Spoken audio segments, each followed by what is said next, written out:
ఒకటైతే గుర్తుపెట్టుకోవాలి, జగన్మోహన్ రెడ్డి గారిని ఆయన అనుచరుల్ని ఆ నాయకుల్ని కేసుల్లో భయపెట్టడమో, కేసుల్లో పెట్టి జగన్మోహన్ రెడ్డి గారిని వైఎస్ఆర్ కాంగ్రెస్ పార్టీని మీరు తగ్గించాలనుకుంటే అంతకన్నా మూర్ఖం ఇంకోటి ఉండదు. ఎందుకంటే వైఎస్ఆర్ కాంగ్రెస్ పార్టీ జగన్మోహన్ రెడ్డి గారిని 16 నెలలు జైల్లో పెట్టిన తర్వాత ఎంత బలంగా పెరిగిందో మనందరం కూడా చూసాం. ఈ రోజు కూడా మీరు జగన్మోహన్ రెడ్డిని ఇబ్బంది పెడితేనో జైల్లో పెడితేనో ఈ పార్టీ కనుమరుగైపోతుందంటే అంతకన్నా మూర్ఖం ఏముండదు. ఇంకా పార్టీ ఇప్పటికే చూస్తా ఉన్నారు, మీరు చేస్తున్న అక్రమ కేసుల వల్ల, మీరు చేస్తున్న అరాచకాల వల్ల ఎప్పుడు రాని ఏ ప్రభుత్వానికి ఈ భారతదేశంలో మొట్టమొదటి సంవత్సరంలోనే ఇంత వ్యతిరేకతతో ప్రజలు రోడ్డుకెక్కే విధానం. జగన్మోహన్ రెడ్డి వస్తున్నాడు అంటేనే ఆఖరికి మీరు హెలికాప్టర్లు స్థలం ఇవ్వకుండా జగన్మోహన్ అరికట్టే పరిస్థితిలో మీరు వెళ్ళారంటే, కట్టలు తెంచుకొని ఈరోజు ప్రజలు రోడ్డుకి ఎక్కుతున్నారు అంటే కేవలం మీరు చేస్తున్న ఒక అరాచక పరిపాలనను మాత్రం గుర్తు చేస్తా ఉన్నాం. ఈరోజు మీ విధంగా కేసులు పెడితే మేము ఇంకా బలపడతాం. మహా అంటే మీరు ఒక 30 రోజులు 40 రోజులు మా నాయకుల్ని మమ్మల్ని జైల్లో పెడతారు, ఒక సునకానందం పొందొచ్చేమో, కానీ ఇంకా రెట్టింపు ఉత్సాహంతోనే ఈరోజు పనిచేస్తాం. అసలు ఈ కేసుకి సంబంధించి మీరు చూస్తే పోలీసు వ్యవస్థ పలానా ఆయన రేపు అరెస్ట్ చేస్తానికి ముందే ఒక ఎల్లో మీడియా రాసేసి ఉంటుంది, ఈయన్ని అరెస్ట్ చేస్తారు, ఈ విధంగా అరెస్ట్ చేస్తారు. అదే విధంగా నెక్స్ట్ రోజు పోలీసు వ్యవస్థ పనిచేస్తా ఉంది. నిన్నే చూసాం, ఛార్జ్ షీట్ సబ్మిట్ కూడా చేయాల, కానీ ఛార్జ్ షీట్ లో ఉన్నాయన్నీ ఎల్లో మీడియా ఈ విధంగా ఈ విధంగా ఈ విధంగా విధంగా వేసుకుంటూ పోతా ఉంది. ఎందుకంటే 5 నెలలు మీరు చూడండి, ముందు పలానా ధనంజయ రెడ్డి గారిని వారం రోజులు అరెస్ట్ చేస్తారు, ధనంజయ రెడ్డి గారికి సంబంధించి ఇవి ఉన్నాయి అనేది ఏబిఎన్ లోనో లేకపోతే ఇంకొక ఈనాడులోనో వస్తుంది, వారం తర్వాత అది జరుగుతుంది.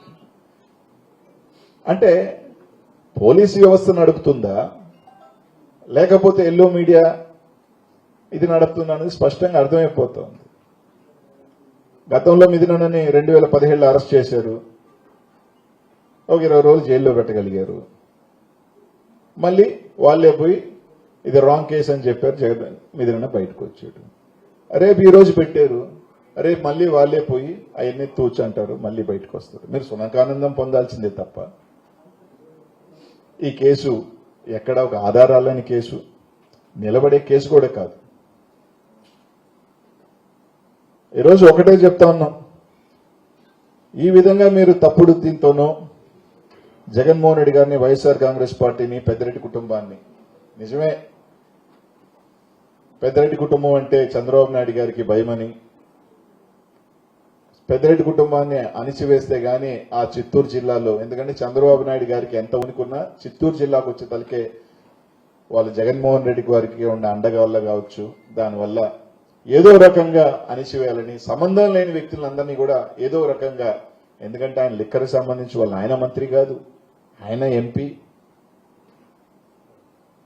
ఏదో విధంగా తీసుకొచ్చి ఇరికిచ్చే కార్యక్రమం, ఈరోజు జగన్మోహన్ రెడ్డి గారి మీద బురద జల్లే కార్యక్రమం, ఏదో విధంగా జగన్మోహన్ రెడ్డి గారిని తప్పు కింద పెట్టించే కార్యక్రమం చేయటం తప్ప ఆయన మీద 7 కేసులు ఉన్నాయి, దానికి సంబంధించి పురోగతి లేదు. 2023లో ఇదే లిక్కర్ కేసు 6 డిస్టిలరీస్కే 70% కట్టబెట్టారు, దీనికి సంబంధించి ఒక పెద్ద స్కామ్ ఉంది, దాని గురించి ప్రస్తావన లేదు, ఏమీ లేదు, ఎక్కడ ఆధారాలు లేవు, ఎక్కడికి సంబంధించి ట్రాన్సాక్షన్స్ క్లారిటీ లేదు. ఏమంటే ఎలక్షన్స్ ఖర్చు పెట్టేశారంట, సింపుల్, అయిపోయినాయి కదా ఎలక్షన్స్, ఏదంటే డబ్బులు ఏంటంటే ఎలక్షన్స్ ఖర్చు పెట్టేశారు. అంటే ఆధారాలు లేకుండా ఒక వేగ్ అలిగేషన్స్ ఈ రాష్ట్రంలో. ఒకటైతే చెప్తా ఉన్నాం, ఈరోజు మీరు ఎన్ని అరాచకాలు చేసినా, ఎన్ని కేసులు చేసినా వైఎస్ఆర్ కాంగ్రెస్ పార్టీ ఇంకా బలంగా వస్తుంది. జగన్మోహన్ రెడ్డి గారు ఇంకా ధైర్యంగా, కార్యకర్తలు అందరూ కూడా ఇంకా రెట్టింపుతో, ఇంకా లోపల ఉన్న కార్యకర్తలు అందరూ కూడా ఇంకా బయటికి తీసుకొస్తున్నారు, మీరు ఇంకా బలంగా వస్తాం. తప్పకుండా ఈ కక్ష రాజకీయాలు, ఒకటైతే చెప్తా ఉన్నాం, ఈరోజు పోలీస్ యంత్రాంగం అంతా కూడా ఆలోచన చేస్తా ఉన్నారు, అధికారం శాశ్వతం కాదు, రేపు వాళ్ళు వస్తారు, అందరు గుర్తుపెట్టుకోవాల్సింది మళ్ళీ ఇదే పోలీస్ అధికార యంత్రాంగం ఉంటుంది, ఇదే పోలీస్ అధికారులు మళ్ళీ కూడా ఏ ప్రభుత్వం చెప్పినా వింటారు. ఇదే పోలీస్ అధికారులు ఏదైతే ఈ రోజు మీరు అనుకున్నట్టు మీకు కొమ్ము కాస్తారో ఇదే రేపు ఇంకో ప్రభుత్వం మా ప్రభుత్వం వస్తుంది, అప్పుడు కూడా ఇలాగే జరుగుతాయి.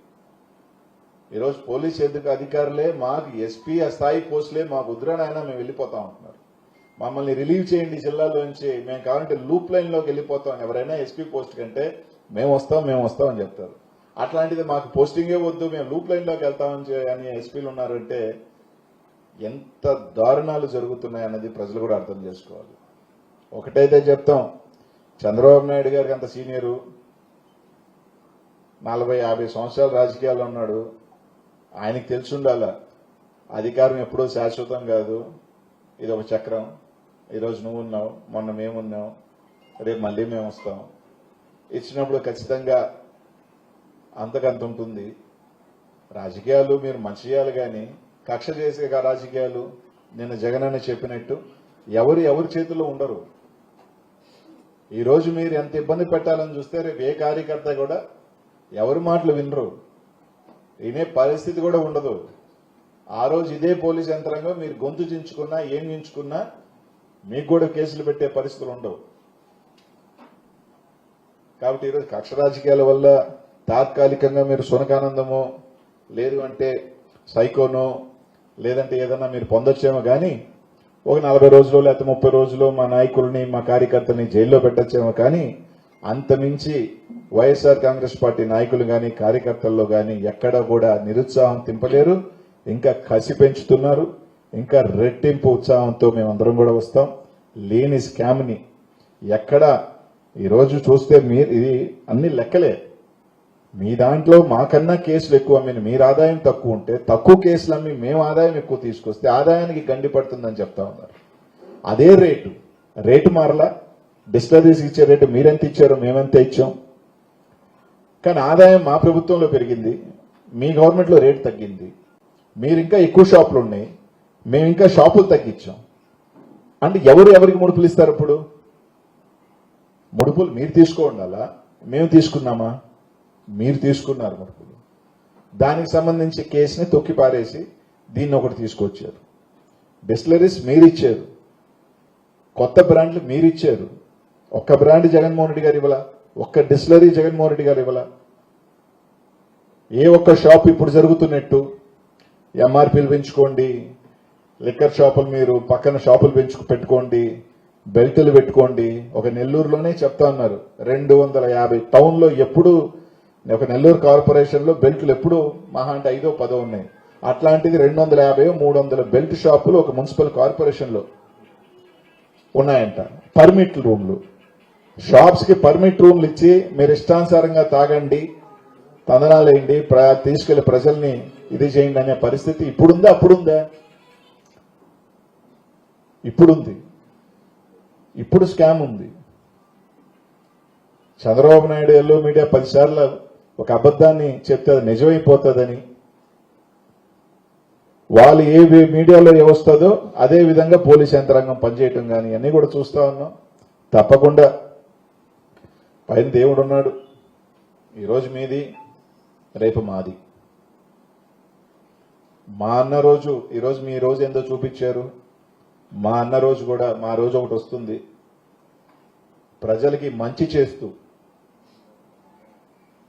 ఈ విధంగా కక్ష ఒకటే తప్ప సంక్షేమం లేకుండా, డెవలప్మెంట్ లేకుండా, కేవలం జగన్మోహన్ రెడ్డి గారు తెచ్చిన కంపెనీల్ని మేం తెచ్చామని చెప్పుకుంటూ మోసం చేస్తున్న మీ ప్రభుత్వంలా కాకుండా మంచి చేస్తూ ఎవరైతే తప్పులుగా పాల్పడ్డారో, ఎవరైతే హింసగా పాల్పడ్డారో వాళ్ళందరూ కూడా తప్పకుండా వడ్డీతో సహా ఇచ్చే కార్యక్రమం తప్పకుండా జరుగుతుందని మాత్రం తెలియజేస్తా ఉన్నాం.